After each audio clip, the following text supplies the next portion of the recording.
Hi guys. Okay, let's look at this problem in which we are trying to calculate the enthalpy change per mole of a precipitate. So the reactants are barium nitrate, which is soluble in water, sodium sulfate, which is soluble in water. 1 liter of barium nitrate is given to us. 1 liter of sodium sulfate is given to us. And both of them are 1 molar. So at 25 degrees Celsius, which is general room temperature, you mix them in a styrofoam cup. So this styrofoam cup is actually our calorimeter, and it is a constant pressure calorimeter.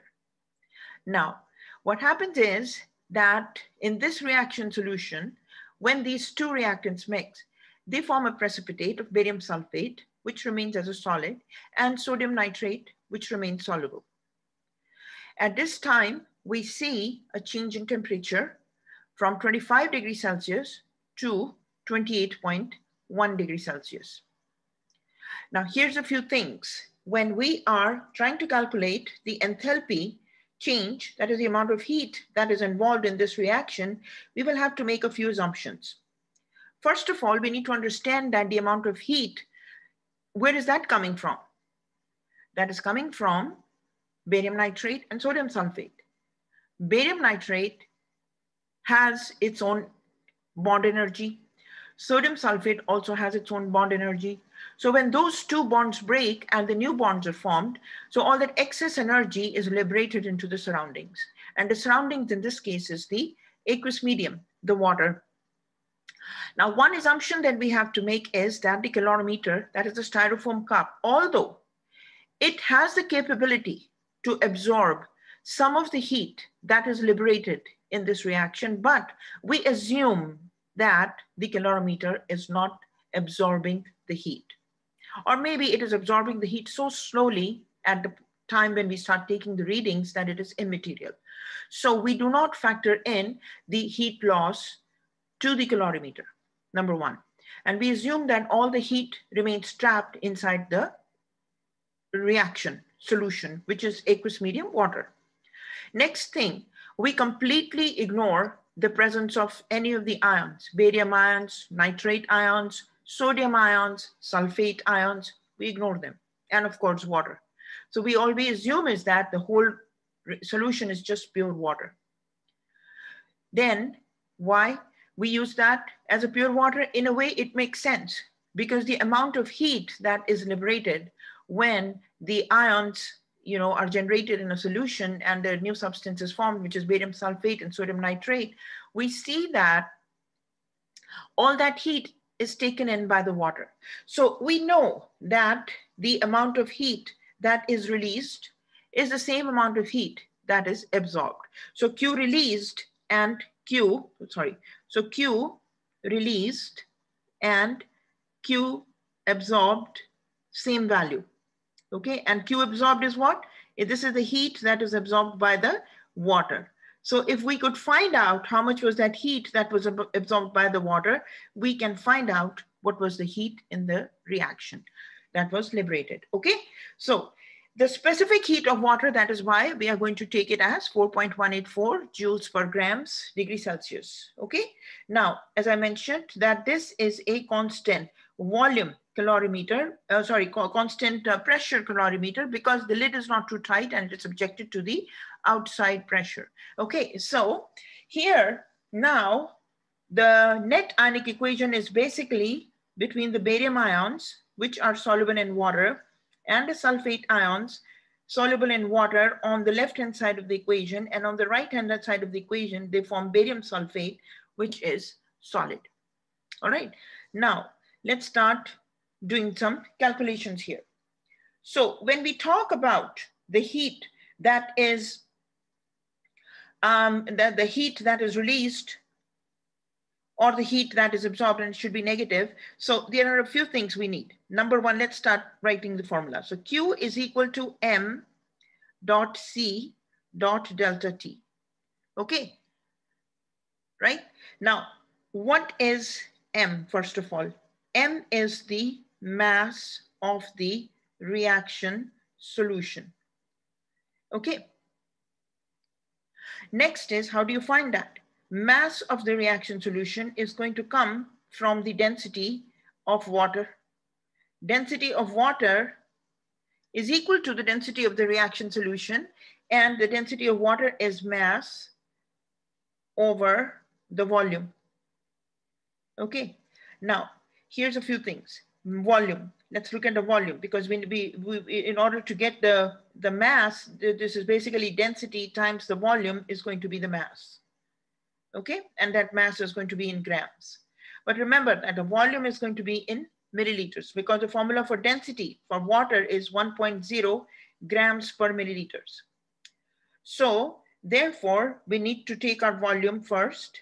The volume, so there's 1.00 liters of barium nitrate, and there is 1.00 liters of sodium sulfate. Okay, so this is going to give you 2.00 liters. All right, now convert the liters to milliliters first of all. So we know that 1000 milliliters is equal to 1 liter, right? So this means that, give me 1 minute.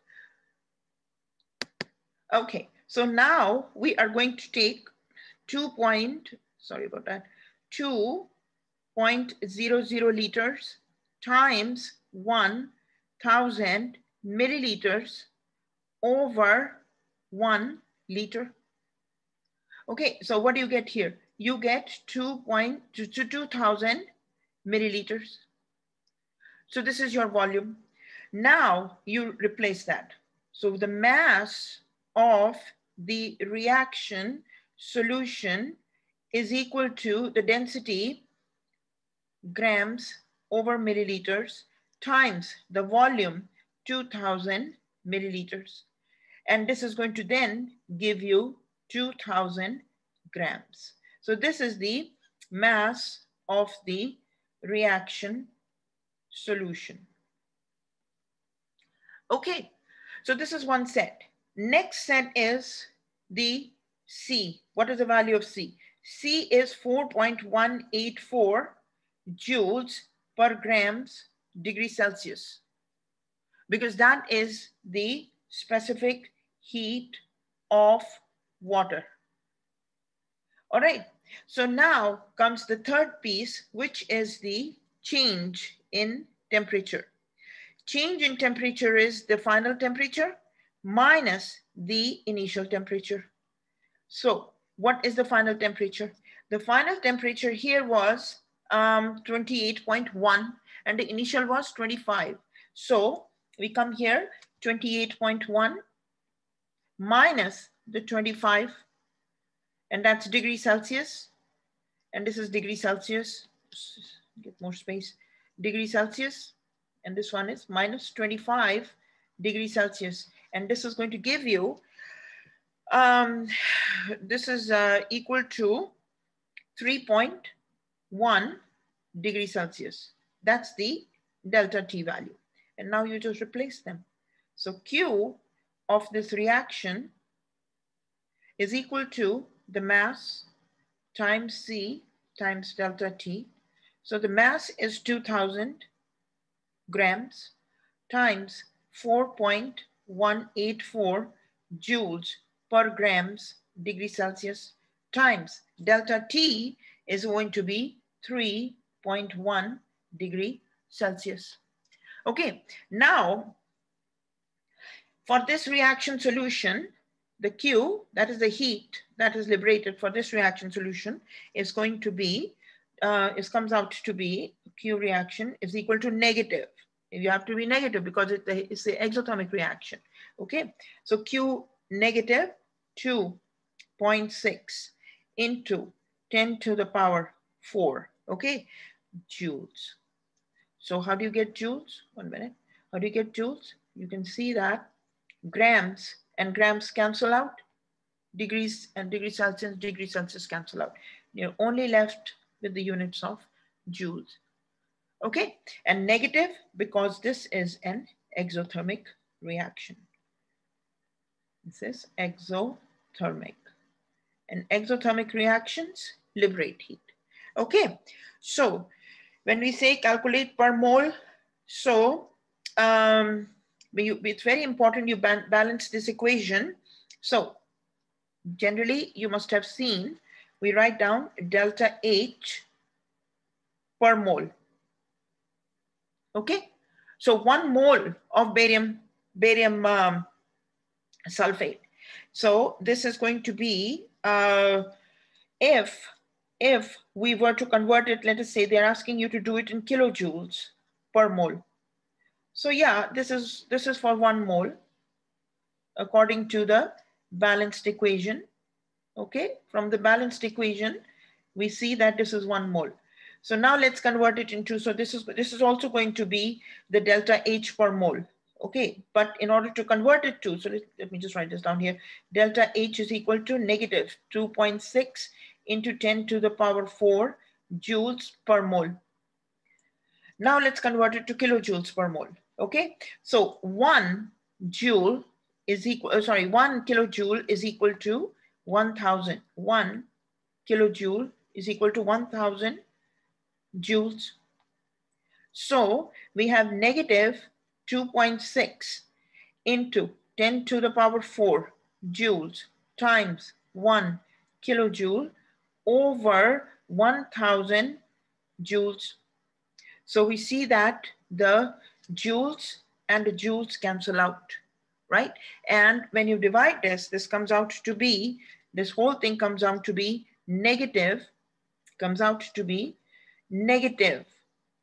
26 kilojoules per mole.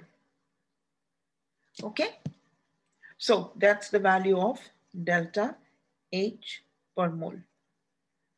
This is how you calculate that. Okay, so delta H is negative 26 kilojoules per mole, and certainly this is an exothermic reaction, and so that we factor in how the heat is, this much amount of heat is liberated in this. So really, there is no way of quantifying the heat. We cannot take the heat in our hand and say, like, this is the amount I have. So you always have to use this formula. In this case, the formula Q is equal to M plus delta T, but there are so many other ways also you could do that. But MC delta T, that's the formula you use, in which the amount of the substance that is used, that it will determine how much of the heat is liberated. So mass is important. So small mass, little bit of heat; larger mass, large amount of heat, right? So that is also called the, this is also, the heat of a reaction is also the extensive extensive property, I mean. Sorry about that. Okay, so it means that the heat is dependent upon the amount. So that's extensive property, okay? Anyways, so I hope that was easy. Thank you so much. Thank you for watching. Bye-bye.